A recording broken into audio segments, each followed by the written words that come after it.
سڵاو ئەم کاتتان باش ئەمڕۆ ڕۆژی زمانی دایکە بەڵام لە هەرێمی کوردستان لە دوای پرۆسەی ئازادی عێراقەوە زمانی دایک خەریکە لەبیر دەکرێت بە جۆرێک چەندین تابلۆکانی سەر هۆتێلەکان ڕێستۆرانتەکان شوێنە بازرگانیەکان لە زمانی دایک دوور خراونەتەوە زمانەکانی عەرەبی تورکی فارسی ئینگلیزی هاتوونەتە شوێنی ئەو لە خولی دووەمی پەرلەمانی کوردستان یاسایەک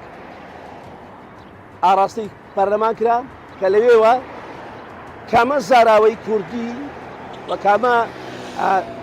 زمانی ناوچەی هەرێمی کوردستان بێتە زمانێکی فەرمی کوردی بەڵام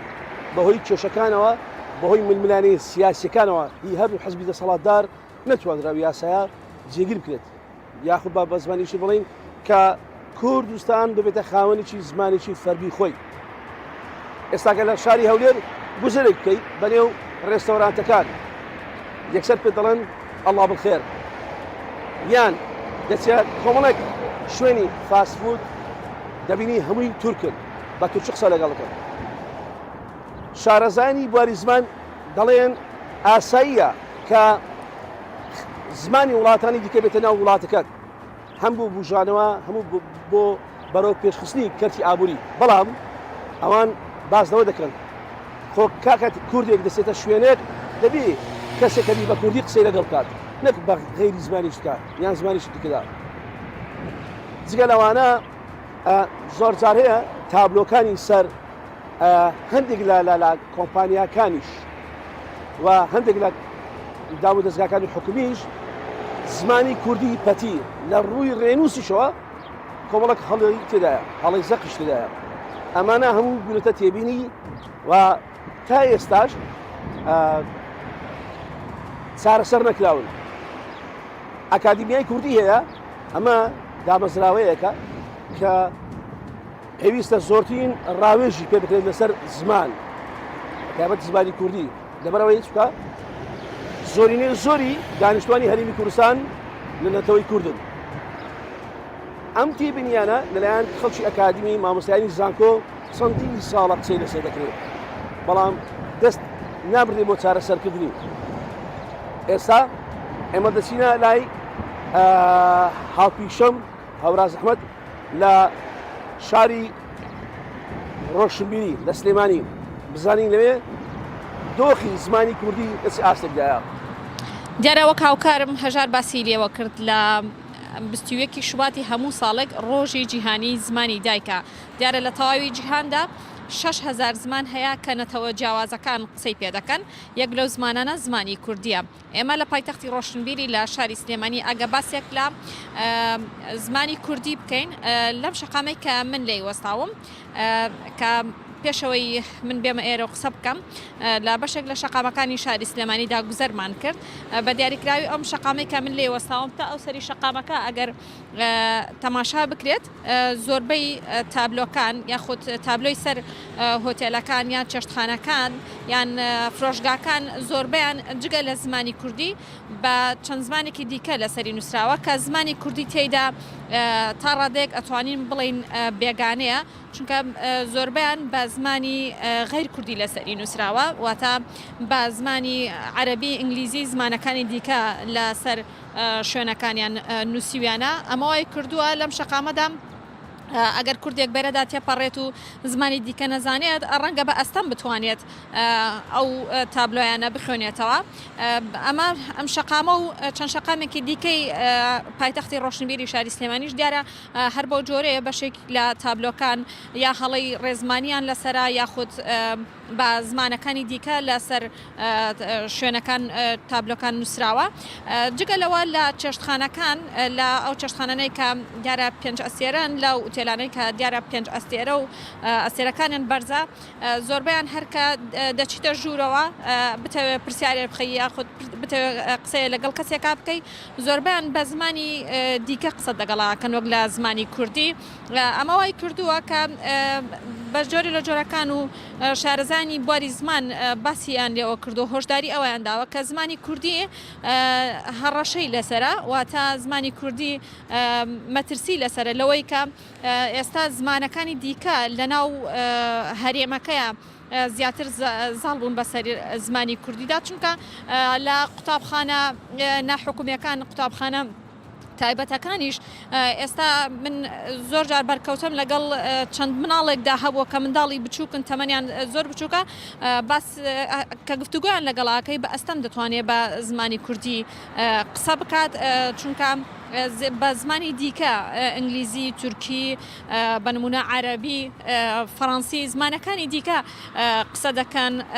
وای لێ هاتووە کە ئەو منداڵانە کە تەمەنێکی زۆر بچووکیان هەیە زمانی کوردیان بیرچۆتەوە بە ئەستە موشەی کوردیان بۆ دەردەبڕدێت ئەمەوەی کردو ڕەنگە بۆ داهاتوو وەک باسییان شارەزانی بواری زمان باسی لەوە دەکەن کە مەترسی لەسەر زمانی کوردی هەیە مەترسی لە ناوچوونی هەیە زمانەکانی دیکە لە ناو هەرێمی کوردستاندا زاڵ بووە بەسەر زمانی کوردیدا ئەمە بارودۆخی زمانی کوردیە بەم جۆرە کە لە پایتەختی ڕۆشنبیری وایە و بە هاوکات لە پایتەختی هەرێمی کوردستان لە هەولێریش هاوکارم هەژار باسی کرد ئێمە دەچینە دهۆک بۆ لای هاوکارم مەڕوان بزانین لەوێ زمانی کوردی تا چەند توانراوە پارێزگاری لێ بکرێت. بەڵێ ئەڤڕاز وەکی تا ئاماژە پێدا و ئەڤڕۆ ڕۆژە جیهانی زمانی دایکەیە لە هەرێما کوردستانژی ئەv یادە دەهێتەکردن مدوێتم بێ دەست بێکەم لە ناو سنتەرێ پارێزگاها دوهۆکێ gelek پێگیری بە زمانی دایکێ ناهێتەکردن bi taybetjî ku niha ev cade Ezalê ku dibêjnê cade Keyaro navekê îngilîzî ye ev cade bi Keyaro hatiye niyasîn lê gelek ji hêndî jî wekî xaringeh mesela dibînîn markete tiştên wisa bi îngilîzî yan jî erebî hatiye nivîsîn ev jî bûye dilgîranî bû beşek ji welatiyan ku beşek ji welatiyan herêmên Kurdistan ku nizanin latînî yan jî îngilîzî yan erebî bixînin ev jî defan bûye arîşe bo wan çê bûye. Gelek pêgirî bi zimanê dayikê li herêma Kurdistan nayêtekirin bi taybet jî li nav senterê parêzgeha Duhokê wek dibînin ku eger li hindek cihan jî ku meselen bi Kurdî hatibî te nivîsîn di heman demda jî bi erebî yan Türkî yan jî îngilîzî gerde hatiye nivîsîn gelek pêgirî bi zimanê dayikê nehatiye kirin nav senterê parêzgeha Duhokê ji layên xwaringeh ve yan jî ji layên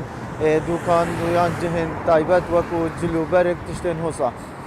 Bi vê zêdetir midvêdin em bişne devera raparîn ka bizanî li devera raparîn ta çend pêgirî bi zimanê dayikê hatiye kirin afkarê me heke bû me zêdetir bidete diyarkirin ka li devera raparîn zimanê dayikê çawa ye. بەڵێ سڵاو لە ئێوە و لە بینەرانی شارپرێس هەروەک دەزانین 21 شوباتی هەموو ساڵێک وەک ڕۆژی جیهانی زمانی دایک ناسێنراوە ئەم ڕۆژە لەلایەن ڕێکخراوی یونسکۆ دیاری کرا لە ساڵی 1999 و لە ساڵی 2000 زۆربەی وڵاتانی جیهان ئەم ڕۆژە بەرز و پیرۆز ڕدەگرن لە هەرێمی کوردستانیش ساڵانە ئەم یادە دەکرێتەوە و هەروەها چەندین سمینار و وەرکشۆپ و سمپزیۆمی بۆ ساز دەکرێت لەو ڕۆژەدا و چەندین چالاکی بۆ ئەنجام دەدرێت هەروەک دەزانین لە سەرتاسەری جیهان نزیکەی 6800 زمان هەیە لە سەرجەم نەتەوەکانی جیهان و هەروەها 3800 زمانیان لە ئێستادا مەترسی لە ناوچوونیان لەسرە زمانی کوردی لە ڕیزبەندی 59مین زمانی جیهاندایە کە 21 میلیۆن کەس لە سەرتاسەری جیهان قسەی پێ دەکەن کە ڕێژەکەش دەگاتە 0.31 لە سەدای دانیشتوانی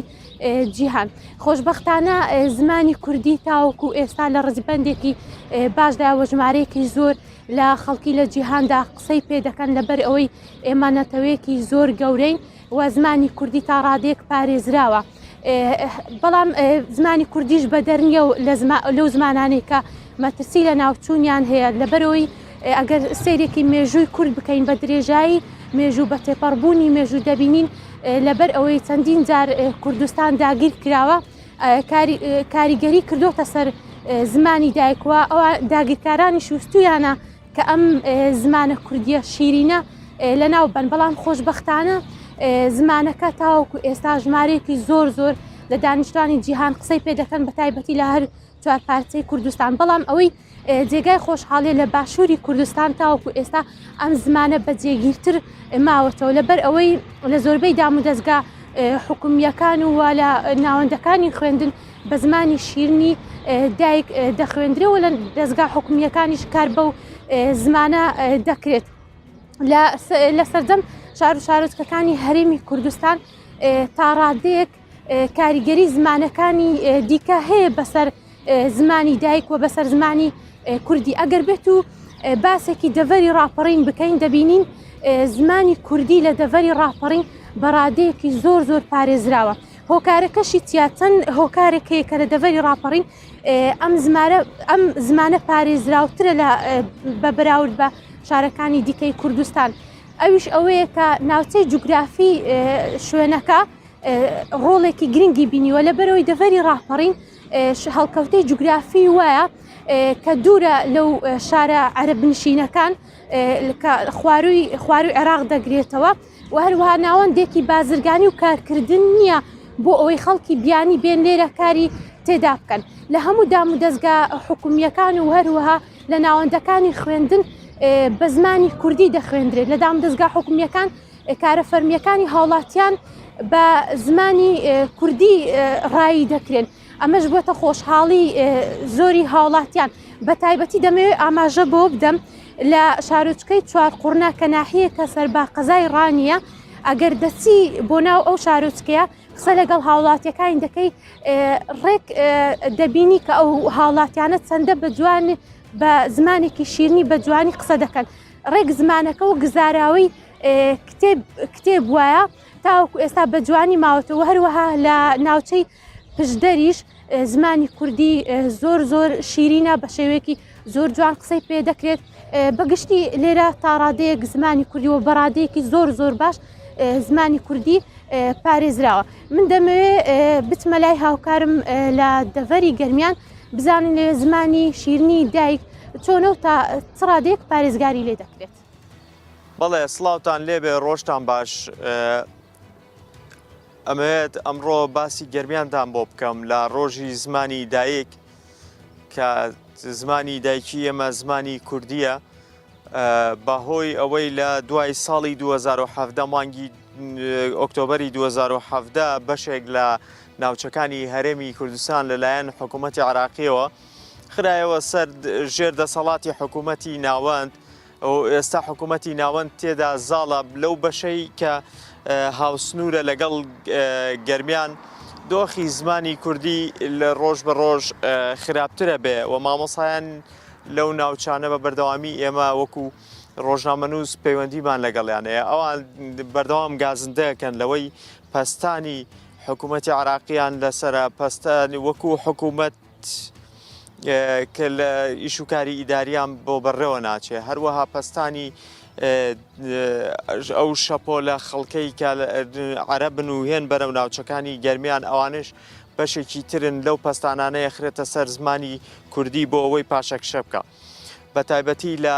ناحەی گوڵاڵا و خانەقین لەو ڕۆژانەی کە حکوومەتی عراقی گەڕاوەتەوە زمانی عەرەبی بووەتە زمانێکی زاڵتر لە چاو زمانی کوردیە. ئەمە ئەو پاشەکشانەیە کە لە ڕووی ئیداری و هەروەها کاریگەری سیاسەتە بۆ سەر زمانی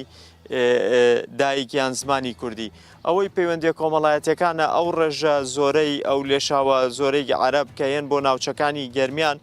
ئەوانیش بە تایبەتی لە ڕووی کۆمەڵایەتی و پەیوەندی کۆمەڵایەتەکانەوە کاریگەری خۆیان لەسەر زماندانن. بۆ نموناگەرت ئێمە تەماشای کۆڵانەکانی کفری بکەین لە هەندێک لە خانووەکان نووسراوە دار لیلبێ یعنی ماڵەکانیان بۆ فرۆشتن یا خانوەکانیان بۆ فرۆشتن بە زمانی عەرەبی. ئەمانە هەمووی بریتە لە ئەو کاریگەریە کۆمەڵایەتی ئەو شەپۆلەیە کە لە عەرەب لە خواروی عێراقەوەیان بۆ ناوچەکانی گەرمیان بەهۆی ئەمن و ئاسایشی هەرێمی کوردستان کە ئاسایشیان لێرە پارێزراوە.